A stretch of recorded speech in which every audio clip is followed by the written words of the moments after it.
Hello and welcome. I'm Diane Craig. And I'm Deborah Nixon.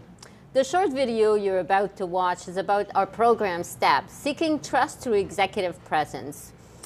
Over the years, through our research and practice, we have found that those who have trust without presence appear ineffective or are often ineffective, and those who have presence without trust do appear insincere. So if you want to take your career to the next level, it is important that you focus your energy on enhancing your executive presence and your trust-building skills. Now, there are two components to our executive presence and trust-building skills. There are the intangibles and the tangibles. You may say, well, you know what? I'm very serious about taking my career to the next level, and how do I do that? Well, we've created a system, and as Diane said, it works at two levels, the tangibles and the intangibles. Let me talk to you first about the tangibles. The tangibles is what you see. So when you meet somebody, it's what you're initially responding to. It's how you show your presence. Let's take an example. Let's look at Katie Couric and Camilla Parker Bowles. Both of these are highly successful women in the public eye, and yet clearly one has presence and one really doesn't. What do you think is the difference between Katie and Camilla? Because there is one.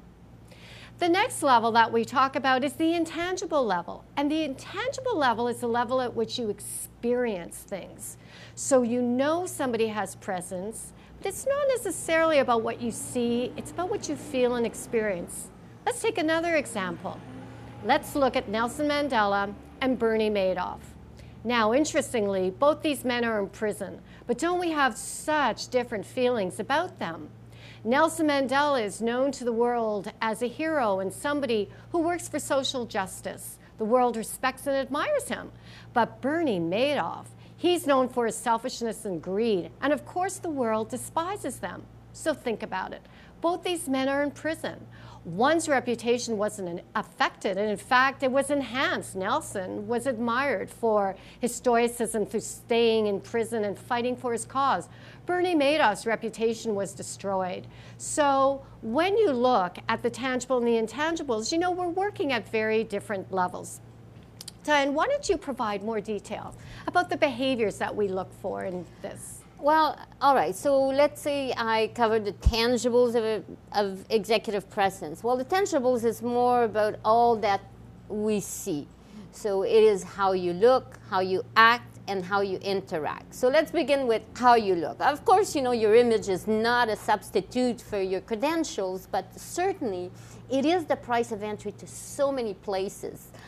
Let's face it, if we see that our body is covered 95% with clothing and accessories, well, it's bound to say something about you. And you know, when we meet someone who's dressed appropriately, well-groomed, we feel a certain level of respect for who they're engaging with, and certainly it displays a self-confidence about them. And then there is how you act. This is about your body language. Body language speaks feelings, attitudes, and it never lies. For example, you might have been in a conversation with someone and they say to you, well, you don't agree? And you say, well, I haven't said anything.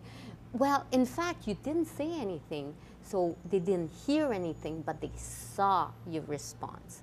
And then there is how you interact with other people. So how comfortable are you walking into a room that you don't know too many people and approaching someone you've never met before, introducing yourself and then introducing other people, start a conversation, carry on small talk.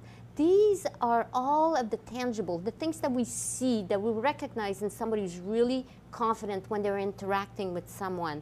And also, you have to remember, it's not only about you, it's about them. So how do you make them feel? Do they feel that when they're speaking that you are engaged and listening? And then think about you when you are speaking. What effect, what impact do you have on other people? Do they feel that, do you feel that they are engaged and listening to what you are seeing? So some of these examples are in fact your tangibles of executive presence. So Deborah, how about you speak a little bit more about the intangibles? You know, the intangibles aren't so easily defined. As I said earlier, They are all about your behavior, but it's how people experience your behavior. So it's really hard to see, but we can tell because we look at how you act and how you react with us. Let's take an example of authenticity. So authenticity is something that people talk about a lot. It's so important. What is it about? Well, it's about how honest you are. And honesty is all about congruency between your words, your thoughts, your feelings, and your actions. So two people see consistency. It's also about integrity, and that is always my favorite. Integrity, I think, is all about what you do when no one's looking. It's really easy to be authentic when people are watching you and you know you're being judged. But when people aren't watching you, do you act the same way? And I think that's a really good test. And a great example of that we can talk about is Tiger Woods. We all know the story of what happened to Tiger.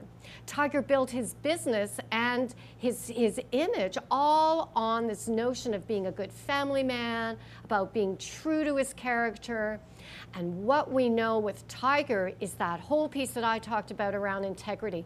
What was Tiger doing when the cameras were off and when nobody was looking? Well, we know what Tiger was doing. And what he was doing destroyed his career, destroyed his family. And Tiger hasn't recovered because, you know, people put a high stake on things like authenticity and congruence. Let's take another example. Let's look at Warren Buffett. Now, Warren Buffett, with him, what you see is what you get. Warren Buffett is known for his honesty, his reliability, and his consistency. So over the years in his very long career, Warren Buffett is Warren Buffett. He has never really changed over time. So before we wrap this up, why don't we give you a few tips? And Diane, why don't you start and give the viewers some tips on what we're talking about? Yeah, so how about I give an example or a tip on something that is more tangible. So one of the questions I'm asked from clients often is, well, you know, I have to attend an event. I don't know anybody there. I walk into a room and how do I approach people, introduce myself? How do I actually break in and enter a group? Well, here's my tips on that. So first of all, I would suggest that you prepare an introduction that is going to be pertinent to the event or the meeting you're about to attend. And then when you are walking into the room and you see someone catching your eye contact, immediately extend your hand, smile, introduce yourself. I would say, for example, hello, I'm Diane Craig, and this is actually the first time that I attend an event organized by Weiner and Smith, and I certainly didn't mean to interrupt, but I would very much like to meet you all tonight. And you know, the chances is on that they will welcome you into the group and carry on a conversation. And you also have to remember that you don't want to perhaps overstay your welcome, and you want to keep moving around and mingle and try again. So that's one tip on tangibles of executive presence. So Deborah, how about you share a tip on the intangibles of executive presence? You know, I am going to share a tip that might appear at first to be really little, but it's actually really important. And that tip is about little white lies. And you know what? We've all done them. We've all told a little white lie. We tell them because we're trying to protect somebody's feelings, or we figure, oh, it's no big deal, nobody's going to find out. You know, the problem is with the little white lie is it's never just a little white lie. A little white lie often becomes the elephant in the room. It's really hard to be authentic when you've told your little white lie because you spend so much of your energy trying not to get caught. So this whole thing that I talk about in terms of integrity and being authentic, it's very difficult to do when you tell little white lies. And if you've ever been the recipient of a little white lie and you catch that person out, how do you feel about it? Doesn't it disappoint you? Doesn't it make you feel that you maybe can't trust that person as much?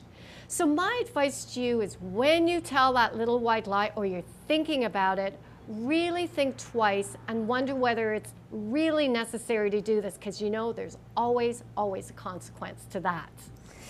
Oh, so you're saying that the little white lie, just not worth it, I guess, right? Yeah. I think many of us would say that, yeah, we've been caught at one time and the consequences we're not the best. And I think I would agree. And since we have been working on this, I can tell you for sure that I am very careful about that little white lie. I think about it twice before I even say something. So, in fact, for us right now, it's a wrap. I hope that you were able to pick up some tips. And we thank you for spending this time with us. And if you would like to know more about our program, STEP, Seeking Trust Through Executive Presence, we welcome you to contact us directly. Deborah, thank you so much. Thanks, Diane. It's been great.